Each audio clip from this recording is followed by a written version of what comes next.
Hey, Xavier here from MiracleArts, and we're back with another tour. This episode, we have Helvig Productions, a recording studio in the west suburbs of Minneapolis.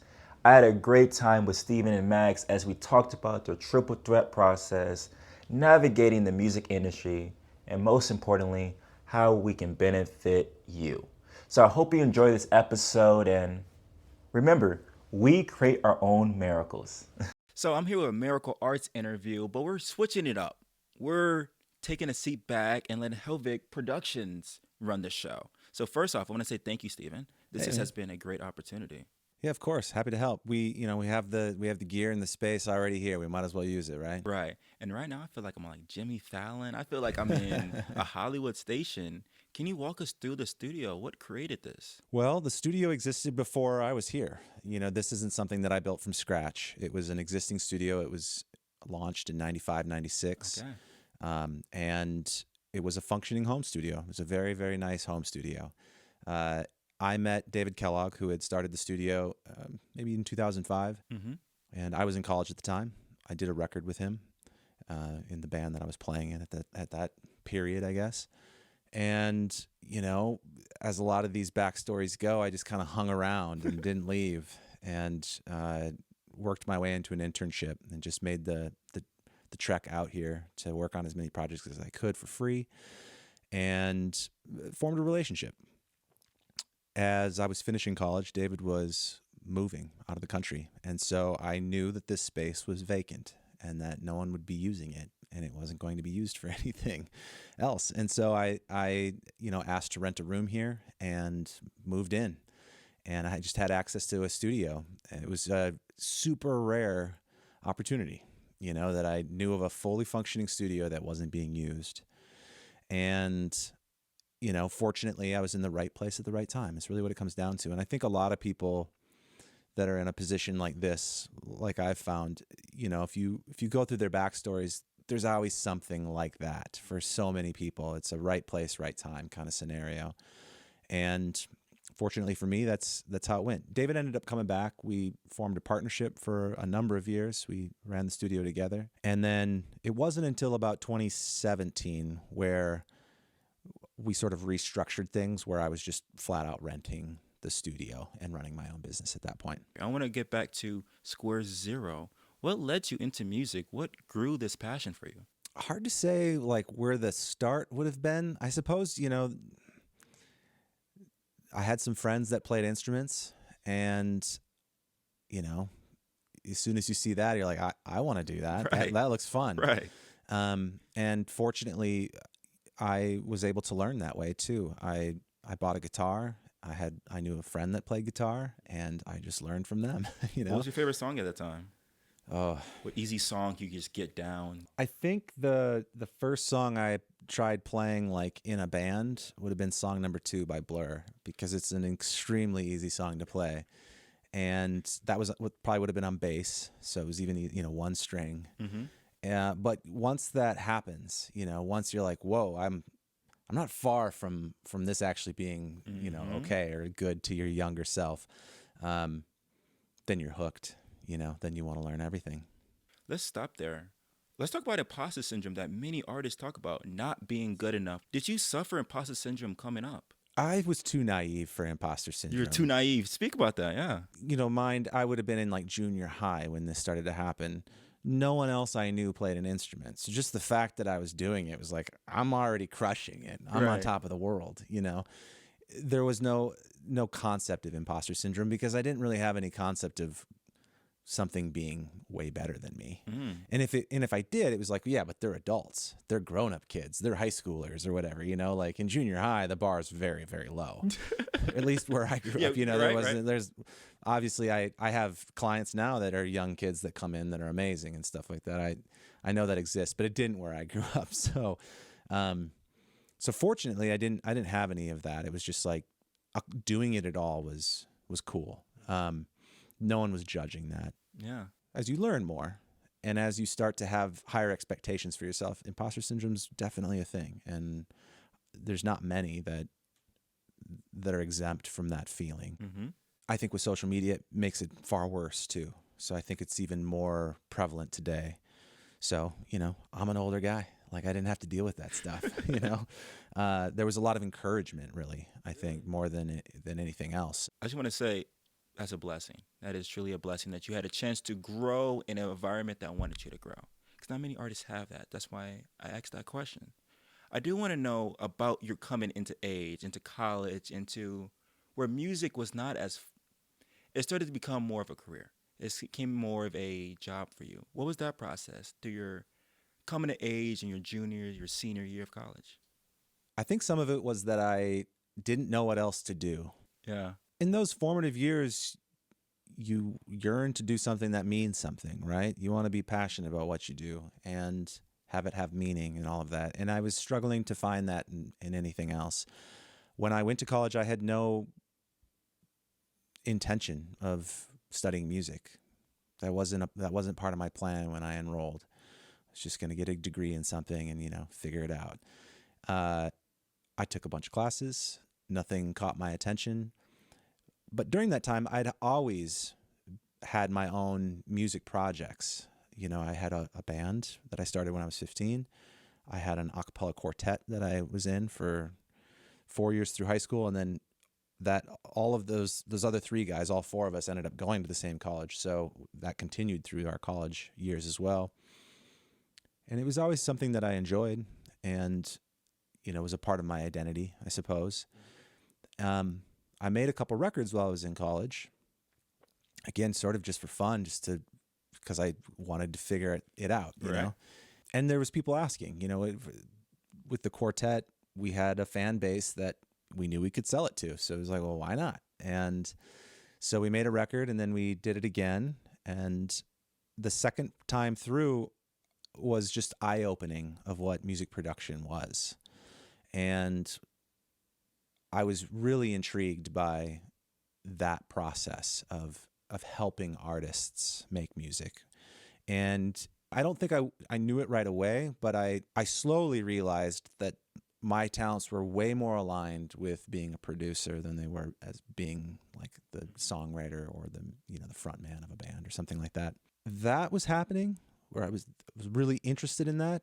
And at the same time, I was finishing school going like, I guess not finishing. It was needing to pick a major and going, I don't really know. And I just thought, well, why don't I try music? And so, well, look what you're now. Yeah. It worked out. It did. Yeah, I just started. I had never taken a music class. I was not in band or choir in high school. So, and you first class in college. Okay. How did that go? Was it a huge learning curve? Or yeah, absolutely. I mean, I went to Hamlin University, which is a very small school. And I was fortunate that I was at Hamlin when I made this decision because if I was at the U of M, I just wouldn't have gotten in. Like, they would just been like, no, because I couldn't read music very well. And I had no theory background. I'd never taken a theory class. So I just had, an ear, I guess, for it. And I'd sang. And so I'd done some sight reading of music. I was okay at it, but like. You sensed it, but you couldn't teach it in a lot of ways. No. I mean, I was very, there are high schoolers that would have been miles ahead of me, It would have been sort of a laughable application. Let's put it that way. But at Hamlin, well, thank you, Hamlin. They didn't have many music majors. There was like 4 music majors. So they weren't in a position to be turning people away. Yeah. And I studied hard. And so I had that going for me as well. That it was like, well, I know that this is going to be hard, but I have an intuition for this and I'll put in the time to learn. And so that's what I did. What does that process look like when you try to make that into a career? Was that production already a passion, or you still try to make your own music as well? Were you going back and forth between the artist and the producer? Mostly producer. I've done some projects for myself. Not many, though. I definitely enjoy being the producer. So for artists at home, how can they find their passion, their niche in the whole music process? It's going to be different for everybody. I mean, I think you have to look in the mirror first of what makes you different and what makes you tick, For me, it was that moment where I was like, oh, a producer is really interesting. Like that role and that challenge, that puzzle just spoke to me immediately. And so then it was a matter of figuring out, how do I make this a career? Then you have to meet other producers, and you need to ask questions, and you need to study. You have to dive in, but you also have to know that the reality is that it's hard, and that some things are going to be out of your control. You should and can do a lot of things to better your odds, a lot of things. And that's what we talk about on the podcast a lot too, right? Is, how can you use your resources, and what are the best practices and all that stuff? And there's a lot that you can and should do. What was the process behind it? What was the idea behind the Secret from the Scene podcast? It was something that I'd always wanted to do. I hesitated a long time to get it started, and partially because I just knew it would be a lot of work. And it was like, I don't have time to do this. This is going to be so much. And I finally decided, no, now is the time. For one, just the demand for small businesses to constantly be making content. A podcast felt like the type of content that would work best for me, that I felt comfortable making. Like I don't mind having conversations like this. It's a good reason to socialize, meet other people. Like, it just had a lot of upside to it. And then it was more content than what we would ever possibly use. Versus, making a TikTok or reel. It's like, I'm not going to do that. I'm just not going to do it. Yes. So I knew that about myself. It's like, I'm going to have to make something that I'm actually going to stick with. So it was somewhat tactical, but beyond all of that, the original seed of it was that I would have new artists come in, and they would have a million questions, and I would be talking to them for an hour. And it's like, we should really start recording. But they're curious, right? They need to know a million things. And it just, eventually occurred to me that I should really write this down or record this in some fashion so that I don't have to do this, and I could share it with more people, right? People that aren't coming into the studio. So, again, the podcast format made the most sense for that, I thought. And, I ran the idea by some people, and they thought it would be helpful, and I thought it'd be helpful. So I said, yeah, let's give it a shot. I think it's very helpful, honestly. And a point that you brought out was content. Many artists want or need to post a lot of times, but they don't want to be an influencer. They don't want to be in TikTok. They don't want to be in YouTube. I'm happy that you find your niche and stick with it, because I've seen many artists come and go because they're not trying to be an Instagrammer. They're not trying to be a TikToker. And there is a flexible, or really more of a balance you need to have with your content and how much you post. Do you find that with Secret from the Scene podcast? Do you find that you are spending a lot of time on the podcast? Or if I did everything that was required for the podcast myself, it wouldn't exist today. The podcast continues on because of the help of Joey Bean and Max Green. I mean, I have people that are doing the hard stuff for me. I essentially do the part. I do a lot of hard stuff too, but the thing that I'd enjoy about it is the chatting, the just getting to know people, asking questions, the genuine learning about it. So I do that part, and then Joey graciously does all the editing and cuts up stuff and makes clips, and then Max does all the posting. Like, again, if I had to log into Instagram and post all that stuff, I just wouldn't do it. So fortunately, I've been able to build a team that can help with that. And so I think that needs to be acknowledged first.